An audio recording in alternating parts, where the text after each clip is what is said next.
This video is sponsored by the incredible World War Dough. What is going on, guys and girls? My name is Team ThnxCya. Welcome back today to Roblox. How we doing, everyone? Welcome back. Welcome back. Today, it is time once again for some brand new Bee Swarm Simulator, and we are going to be checking out some of the latest changes that ONETT has made in the Bee Swarm test realm server. So there's been like quite a few cool bits and pieces over the last week. We're going to go and try and check those out, see what's happening. And as well as that, there was also something that kind of quite funny happened. It's to do with Bee Swarm, and I thought I would share that with you guys as well. But yeah, just before we get into today's action, here, check out World War Dough. World War Dough is a brand new free-to-play RTS game. So this is a popular genre in mobile gaming. However, World War Dough has its own set of awesome and unique features that set it apart from other titles, and one of which is the moving commander. So in-game, you can use your towers to charge him with rage, and you can also heal him up if he gets into trouble during battle. Take down your enemy's commander to win, or destroy their towers whilst deploying your favorite troops. And yes, there's bees in the game. Check this out. So here are a few of my games as an example, and yeah, in this one here, my opponent likes to use these mines, and as you just saw, completely takes out my caveman troop. But tactics, my beehive and my bee squad are flying units, so basically I can avoid the mines, which is kind of nice. Oh yeah, and as well as that, it's really good idea to actually collect these dough barrels, because they'll give you the extra dough, which allow you to deploy more troops, which really help to plan your attacks. Okay, so yeah, in this one, my opponent's commander is hiding in a bunker right now. So yeah, I send in this troop here called Dr. Death. It runs straight for the commander. I'm not going to take him down, but it causes some splash poison damage, and then boom, I take out his troop with that poison. His tower is kind of low, but he's defending it pretty well. I throw down my caveman. He's taken out pretty quickly as his bunker and tower like both attacking at the same time, so that's not ideal. My commander is not doing so hot, so it's probably a bad idea to actually attack directly right now. So, final push, I'm going to use my Mad Scientist troop, which is basically like low damage but long range. And I'm also going to drop down my Piranhas, which you can drop anywhere on the map. They take out the last tower right at the end of the game, and boom, victory. Feels good, man. Oh yeah, and when you win, as if like your opponent isn't salty enough with you already, they also get to see your custom victory dance, which is an amazing taunt. Yeah, I really like these little dances. So yeah, please go and head down to the description section below to go and download the game completely for free. Like seriously, go grab it, it's really fun. And when you do as well, I do also have a club in the game. Mine is called Team ThnxCya, so it'd be amazing to see some of you guys over there. Oh, and as well as that, the devs did also tell me that they're going to be doing a $25,000 prize pool tournament pretty soon, which is madness. And if you're an aspiring video creator or if you're a YouTuber, they do also have a creator partner program, which is a really cool thing to be involved with, and I will also link that in the description below, just in case you're interested. Sounds pretty cool. But yeah, thank you very much for watching. I really hope you guys download the game, and I'll see you there. Okie dokies, so it's time. Shall we get stuck in? I think so. Yeah, so just before we actually go over to the test realm, something kind of funny happened. So basically, when you're kind of doing these videos like I'm doing, right, you've got to kind of, you know, like search all around, and I get loads of amazing tweets from people, you know, sharing all of the things that they found, you know, new items, test realm stuff, all that kind of thing. But I do also like try and do like a little bit of research myself. And I was looking through the Bee Swarm Simulator Discord, right? And then this picture just randomly popped up as I was looking. So it just says, why are you leaking the new bag? And then it's got this really weird little picture in it. And I was kind of like, huh. Okay, so that's kind of weird. Like, the thing is, the whole point of the test realm is to look at these new items. But yeah, I was kind of thinking that, uh-oh, maybe something has got leaked that shouldn't have been leaked, basically. But I was kind of like, it's not very much to go on. Anyway, so I kept looking down and down and down, and then I saw another one, which says, new bag leak. And then it was exactly kind of like the same picture, but it was really long. And I was looking at this and I was thinking, oh geez, is this some kind of new backpack? Is this some kind of new testing thing? What is this? Oh my goodness, has this leaked? Does ONETT know? And then I was thinking to myself, it kind of looks a bit like a Crimson Cobalt Fusion Bee. So, you know, it's kind of got like the pipes and stuff on it. Maybe that's going to be something in the new update. Maybe it's going to be based around the Crimson and the Cobalt and, you know, this kind of like high-tech sort of spaceship looking bee. It kind of looks like the thing on the top, right? And then I thought, it kind of looks a bit familiar already. And then I realized what it actually was. If you actually look at the coconut canister bag and you just look through the holes in the top of the coconut, you can see that it's literally this picture. It is a cylindrical kind of like object with a blue thing on the end, which is the first screenshot, and then this kind of red thing on with the second screenshot. And I actually didn't realize, I thought it was kind of hollow in the middle, but it's not. Like the tube basically continues on throughout the whole coconut canister, and this screenshot is essentially this backpack, but for some reason, the coconut has got missing. And so I thought that was pretty funny. I was so close to making a video like, oh my goodness, this is a new backpack. And then I realized, oh geez, that could have been bad. 10 out of 10 sausaging. You gotta be careful with these new leaks. This is why I try and do some research, because that could have been really embarrassing. Anyway, should we go to the test realm? I think so. Okie dokies, so welcome to the test realm. Ah, yes, here we go. 3, 2, 1, claim the hive. How are we all doing, by the way? Are you guys amazing? I hope so. Yeah, so test realm. Haven't played too much on it recently, but I kind of want to do like a bit of grinding and stuff so that if there's like future update stuff which is a little bit more advanced, we can actually take a look at it in game. Now, the first thing that we're going to look at is something that is actually like a really, really small change, but it could potentially be really, really huge at the same time. And I thought this was kind of interesting. So I'm just going to use one of my tickets here to empty my backpack. I think the problem with the test realm is because everything is so stacked up, it quite simply takes ages to empty your backpack. And this dude here has been very busy. I like it. Okay, so the first thing we're going to look at is quite simply stingers. Now, there's been a change to stingers, which is obviously just in the testing phase right now, but it's potentially very, very interesting. Unfortunately, I don't have any stingers, but we do have this little dispenser here. So let's go and buy a couple of stingers so we can try this out. There we go. Awesome.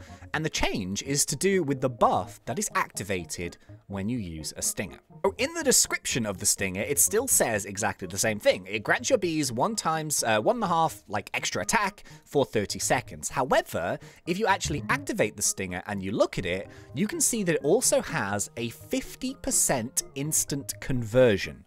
Now, this is huge. This is so big as a buff, because for 30 seconds, as well as having your extra damage, so you can still use it as an extra damage item, you will also have 50% extra instant conversion. Now, this is kind of mad, and I guess like in terms of the main game, for people like myself who have a huge stack of stingers, it's going to be amazing for like farming and, you know, doing that kind of stuff. But I guess for like lower and mid-game players, stingers are actually really, really useful for a couple of different reasons. So obviously 250 stingers you want if you want to actually try and get yourself the Vicious Bee. The Vicious Bee is an amazing bee. It's so important for all kinds of like attacking for all of the bosses and stuff. And also there's items where you have to have stingers, right? So you have to like use them in crafting recipes. But I guess once you have that surplus, stingers are going to be potentially an item which is so important for farming, for you know, win shrine donations and for field stacks and for codes and boosts and all that kind of thing. And to have that 50% instant conversion on top of what you've already got, you could basically have like 10% with your enzyme for 15 minutes, and then you could have your stingers 50. Do they stack out of interest? So if I put an enzyme on, okay, here we go. So I guess like with the gear that I've got on right now, I have a 5% instant conversion just as standard. So I've put my enzyme on, it's gone up to 15%. And now if I pop another stinger, there we go. Is that gonna go up? Does it stack? 65%, it stacks. Which means that when I'm in a field, 65% of everything that I'm gaining is being instantly converted. Wow. So if you stack that up with, say, like a mask ability, or maybe if you stack that up with a wind shrine boost, are you going to be able to have like 80, 90, 100% instant conversion? If you just spam your stingers, potentially you could. That's mad. Oh my goodness. The diamond mask. Let's talk the diamond mask. So yeah, what I'll do is I'll pop up like 2 little pictures. So you don't need to like read all the numbers. There's only like a couple of things here that are very interesting. But yeah, the one on the left-hand side is the diamond mask that we currently have, and the one on the right-hand side is the new diamond mask. So yeah, oh yeah, these were shared once again by Beesmas Tree, so thank you very much, my dude. But yeah, this is kind of interesting. So if we actually look at these 2 masks side by side, essentially what we can see here is that the mask has been lowered from 30% instant blue conversion to 15% blue instant conversion. So in that sense, that number has been nerfed down, but the capacity multiplier has changed from a ×2 to a ×3. Now, this is actually really important for like a couple of reasons, and the one main reason, and the reason why I wanted to mention this, is because this is kind of like the first time that we've seen ONETT start changing the items to actually give us bigger backpacks. So essentially with like the Beesmas update, we actually saw the buffs, and they were insane because everyone's backpacks were so much bigger when you handed in the ornaments, and that was amazing. People loved the bigger backpacks, and I've mentioned this a few times, but ONETT does want to start introducing more features to make the backpacks bigger. So of course we've had like the capacity codes, which is really, really good. Look at everyone here just chilling. And we've also had like the marketplace, where we've looked at the market as well, which is amazing, and we've also had the field capacity boosters, which is insane as well. But to actually have these now on backpacks, I think is interesting. And the difference between a ×2 and a ×3 is an awful lot more honey per backpack. So yeah, I'd be kind of interested to see what happens with the other backpacks, whether those multipliers change or whatever. But I think this is really, really good. Having bigger backpacks is great. Staying in the fields longer is great as well. And yeah, I really thought that was nifty. So it's kind of funny with the masks. What I try and do is basically, when these actually get properly updated, then we'll look at them properly like in-game and we'll compare them. But essentially, at the beginning, the diamond mask was amazing, and then everyone loved the gummy mask. And then in the more recent update, the fire mask is really, really good now, and no one really uses the diamond mask. But then the diamond mask is being changed. Which mask is best?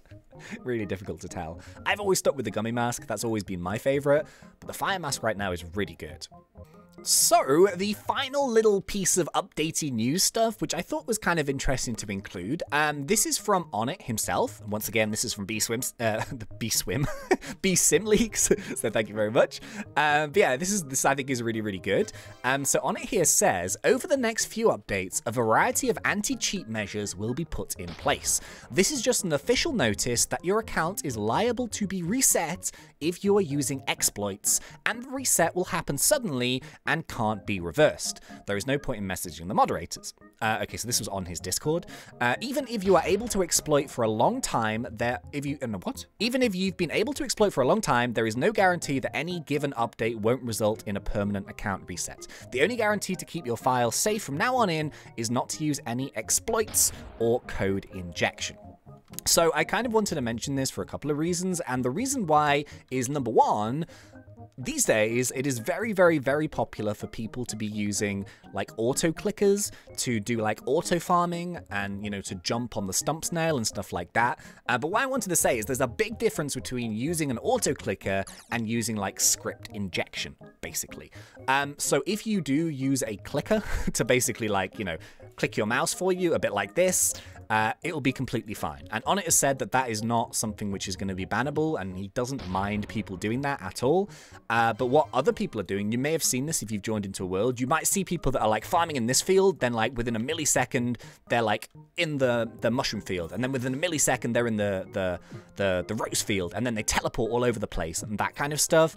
Those are the exploits that ONETT is trying to get rid of, basically. So to answer the question, can you still use auto clickers, and can you still AFK farm? Because it's so popular. Everyone AFK farms, like on the leaderboard and stuff. They talk about it in the Discord. You know, it's kind of just what people do right now, although I'm sure ONETT kind of wants to change it so people don't have to do that. But in terms of that, auto clickers will be fine. So if you're using them or whatever, don't freak out. It's all good. But if you are someone who is like, you know, for the people who are using like automated scripts to like jump them around fields, to teleport and all that kind of stuff, those accounts are probably going to be reset in the next update or two. But yeah, I just thought I'd let you guys know on that. I thought that was quite interesting. And unfortunately, I think that's probably about it for today's video. So of course, if there's anything new that pops up, then I will definitely cover it in a video. If you see anything new in the test realm, please feel free to tweet me about it. And yeah, I will see you guys in the next one. So thank you very much for watching. I really hope you guys enjoyed it. Make sure you go and grab World War Dough as well down in the description. And yeah, I will see you in the next one. As always, it's been such a pleasure. Thanks, and see ya!